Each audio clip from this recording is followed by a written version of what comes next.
थी वो रज निकलकर उस पत्थर की शिला पर लगी, जिससे कि वो पत्थर की शिला एक नारी का रूप धारण कर ली और आकाश मार्ग में चली गई। भगवान राघवेंद्र सरकार में गौतम नारी अहिल्या का उद्धार किया। अच्छा, आपने एक भजन सुना होगा, रघुपति राघव राजा राम पतित पावन सीताराम। तो भगवान का रघुपति, रघुकुल में जन्म लेने के कारण क्या नाम पड़ा? रघुपति। रघुपति राघव। पंडित जी कोई भी नाम रख दें, पर मैया लोग अपने प्रेम का नाम, लाड़ का नाम अलग रखती हैं। विश्वामित्र जी, वशिष्ठ जी ने नाम रखा राम, लेकिन कौशल्या मैया ने प्रेम का नाम रखा राघव। क्या नाम रखा? राघव। तो मैया कौशल्या राम जी को राघव कहती थी, तो रघुपति राघव। और जो कैकई मैया है, कैकई मैया राम जी को राजा बेटा कहती थी, तो रघुपति राघव राजा राम। और राम किसने नाम रखा था? वशिष्ठ जी ने। तो रघुपति राघव राजा राम। और यहाँ पे जब अहिल्या का प्रभु ने उद्धार कर दिया, पति से पावन कर दिया, तो पतित पावन अभी थोड़ी देर में होने वाले हैं सीताराम।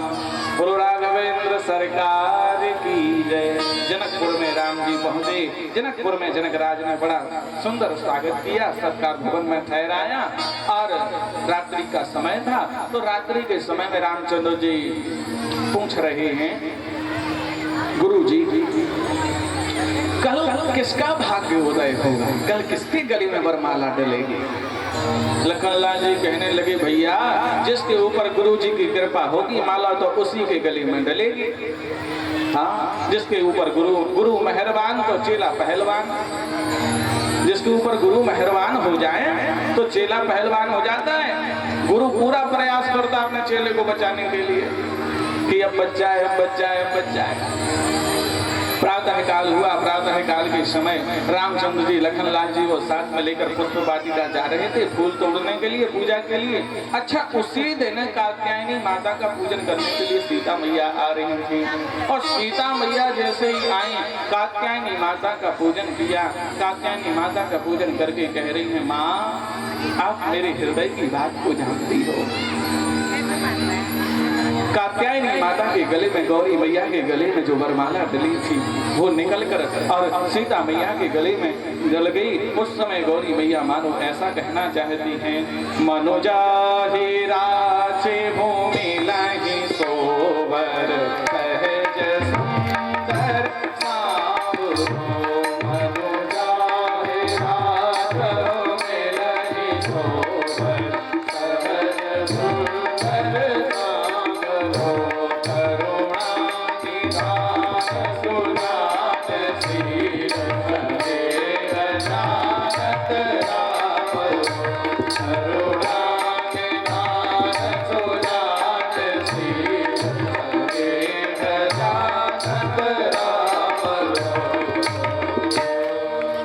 मनुजाहि राज हो मिलहि सोवर।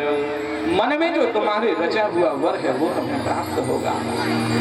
इतने में एक सखी फूल तोड़ने के लिए बाहर आई और उसने जैसे ही रामचंद्र जी को देखा, सो दौड़ी दौड़ी अपनी सखी के पास गई। अरे सीता, अरे सीते तुमको पता है, अरे सखी तुमको पता है, कोई आया सखी फूल बगिया में, कोई आया सखी फूल बगिया में, कोई आया सखी फूल बगिया में, कोई आया सखी फूल बगिया में। जैसे जादू, अरे हाँ जैसे जादू, अरे हाँ जैसे जादू है उनकी नजरिया में, कोई आया सखी फूल बगिया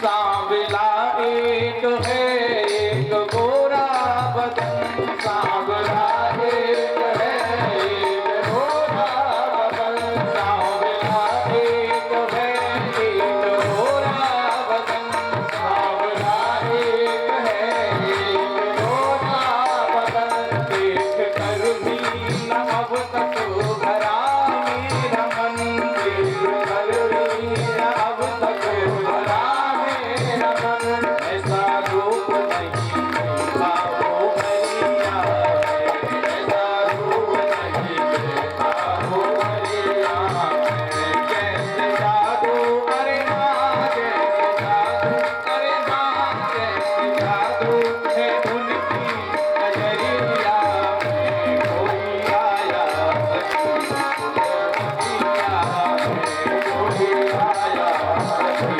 फुलवरिया में। सभी लोग ताली बजाते हुए रामचंद्र के विवाह महोत्सव में आनंद लेंगे। हरि बोल।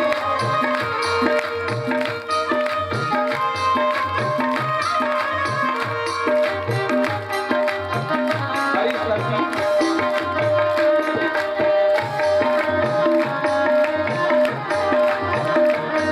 देखो भैया, ताली अच्छे से बजाओ वरना टोंटे हो जाओगे, ताली अच्छे से बजाओ वरना टोंटे हो जाओगे, मस्ती में झूमते हुए।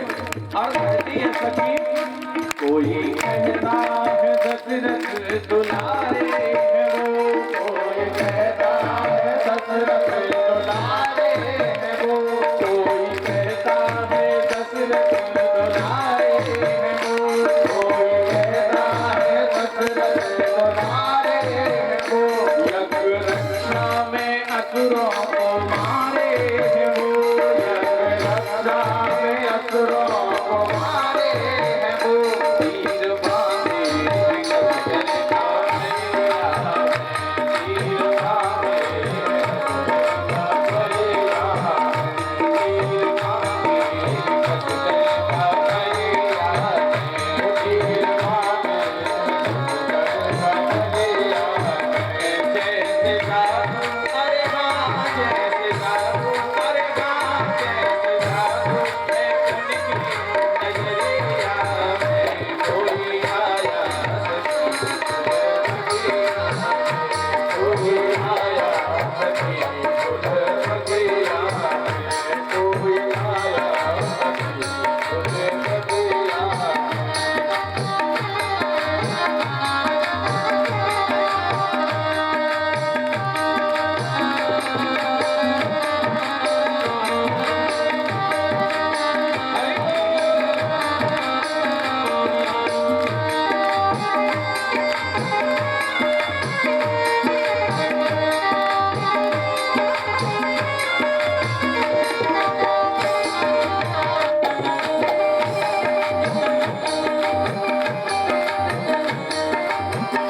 और सखी, मैं तो ये कहती हूँ कि तुम्हारी शादी उन्हीं के साथ में हो जाए, और पता है जब तुम्हारी शादी उनके साथ में हो जाएगी ना तो फिर वो बार बार ससुराल में आएंगे और फिर हमें उनको बार बार देखने का मौका मिलेगा। शादी उनसे ही होती जो हर हाल में, शादी उनसे ही होती जो हर हाल में, आया करते हमेशा वो ससुराल में, आया करते हमेशा वो ससुराल में, नैना ढूंढती रहते डगरिया में, वो नैना ढूंढते रहते डगरिया में, कैसे जादू अरे हाँ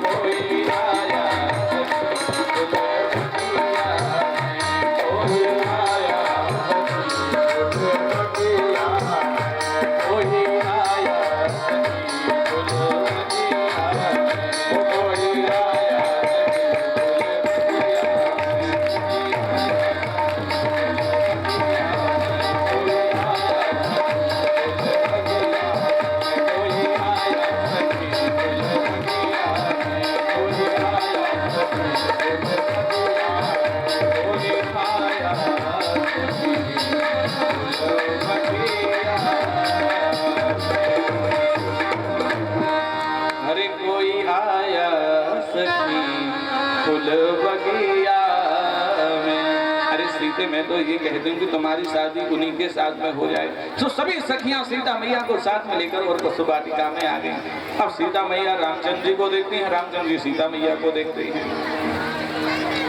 आंख पलक झपक नहीं रही है, इतने प्रसन्न है दोनों एक दूसरे को देख रहे। यहाँ से लखन लाल जी ने आकर के रामचंद्र जी से कहा, भैया चलना नहीं है, गुरु जी की पूजा को विलंब हो रहा है। हाँ लक्ष्मण बस चल ही रहा हूँ। और यहाँ सखियां सभी सीता मैया को लेकर के और विश्वामित्र यहाँ पर अपने राज्य में वापस पहुंची और लखन लाल जी रामचंद्र जी के साथ में आतिथ्य सत्कार भवन में आए। वहां पर बढ़िया सुंदर स्वागत हुआ। उसके बाद में बड़ी सभा लगी हुई है, देश देशांतर के राजा महाराजा लोग आए हुए थे। राजा लोग अपने आप में बातचीत कर रहे हैं, वार्तालाप कर रहे हैं। देखो इस धनुष को तो मैं ही तोड़ूंगा। और मन में कह रहे, हे गणेश जी महाराज ये धनुष तो मैं ही तोड़ूं। और एक कह रहा है, हे शंकर भगवान ये धनुष किसी से ना टूटे, मैं ही तोड़ूं। वहीं पर एक और बैठा बोले, हे नारायण ये धनुष तो मैं ही तोड़ूं। सब अपने अपने इष्ट को भज रहे हैं। सीता मैया आई, जनक जी आए, दिव्य सिंहासन पर विराजमान हुए। सभी राजा महाराजा लोग विराजमान है। बंदी गृह आए, बंदी गृहों ने आकर के मंगलाचरण किया। मंगलाचरण होने के बाद में विश्वामित्र जी के साथ में लखनलाल और रामचंद्र जी आए। तो रामचंद्र जी का लखनलाल जी का स्वागत करने के लिए जनक जी अपने आसन से उठ करके उनका स्वागत करने के लिए आए। अब सैनिक लोग राजा महाराजा लोग आपस में वार्तालाप कर रहे हैं। देखो मुझे तो देखने में ऐसा लग रहा है जैसे सीता जी की शादी उन्हीं के साथ में पहले से फाइनल हो गई हो। अरे तो क्या हमें ऐसे ही देखने के लिए बुलाया है? अरे ये तो ऐसे ही मेला देखने को आए होंगे, धनुष तो हम ही तोड़ेंगे। रामचंद्र जी लखन लाल जी बीच में विश्वामित्र जी बैठे हुए हैं। दोनों तरफ, एक तरफ रामचंद्र जी एक तरफ लखन लाल जी बैठे हुए हैं। अब यहाँ मंत्री वरों ने सूचना दी, देश देशांतर के राजाओं महाराजाओं को सूचित किया जाता है कि आपके सामने जो शिव धनुष रखा हुआ है, जो कोई इस पर प्रतिज्ञा चढ़ाकर इसको तोड़ देगा उसके साथ जनक नंदिनी सीता जी का विवाह होगा। राजा महाराजा लोग आए, धनुष को उठाने का प्रयास किए। धनुष उठाने की तो बहुत दूर की बात है महाराज, कोई उस धनुष को हिला तक नहीं पाया। जब सारे राजा महाराजा लोग हार गए, थक गए, तब जनक जी बड़े उदास मन से खड़े हुए।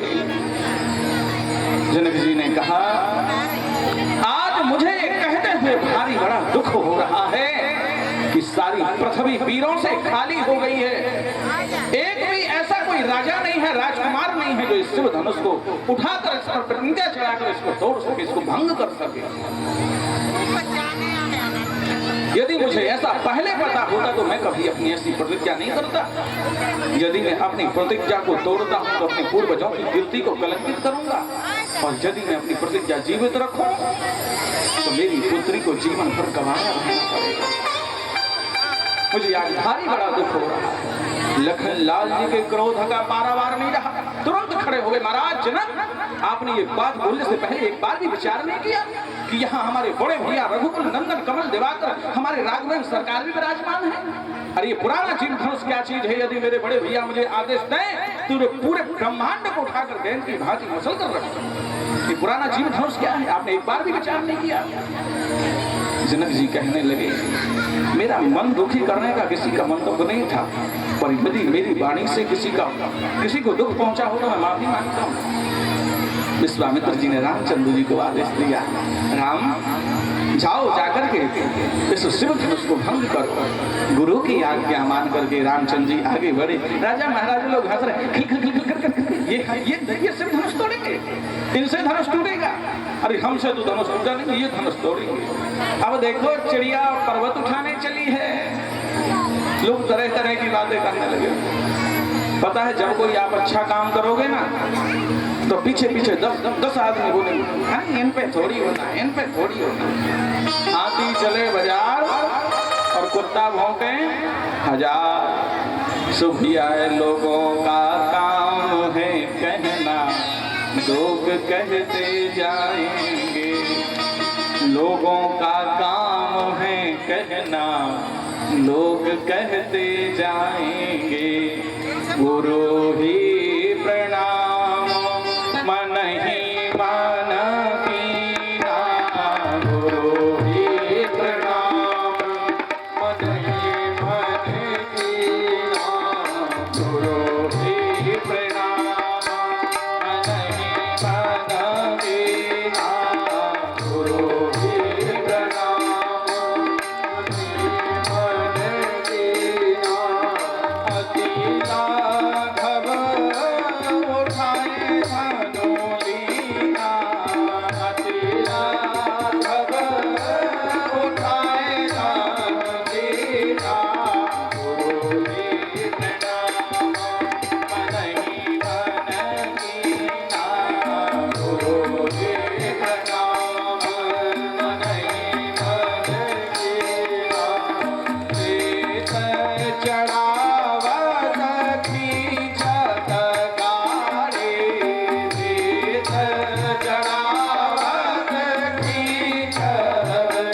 जी को मन ही मन प्रणाम किया। अरे तई छान राम माधे धनु तोरा, तई छान राम माधे धनु तोरा, हे सकल मुनि घोर कठोरा, हे सकल मुनि घोर कठोरा, ओ मंगल भवन मंगल हारी, ओ मंगल भवन मंगल हारी,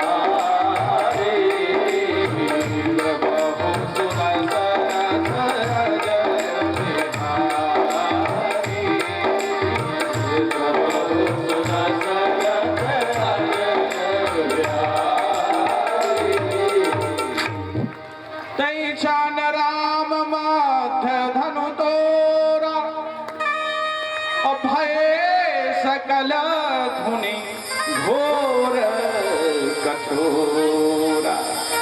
और जैसे ही रामचंद्र जी ने धनुष को उठाया, सब एक टकटकी लगाकर देखने लग गए। भगवान राघवेंद्र सरकार ने प्रतिज्ञा चढ़ाकर जो एक चीर से झटका दिया, तो ही धनुष बीच में धनुष में दो टुकड़े हो गए। बोलो सियावर रामचंद्र भगवान की। एक बार जोर से, नेक्स्ट सी कमी रह गई भैया पीछे वालों। बोलो राघवेंद्र सरकार की। अब मैं कानून सुवायो भैया। और यहाँ पे जनक नंदिनी सीता जी हाथ में माला लेकर के राघवेंद्र सरकार के पास में आई। राघवेंद्र सरकार के पास में जैसे आई, अब वहाँ यहाँ पर एक समस्या हो गई। देखो जब वरमाला डलती है तो बड़ा हास्य विनोद होता है।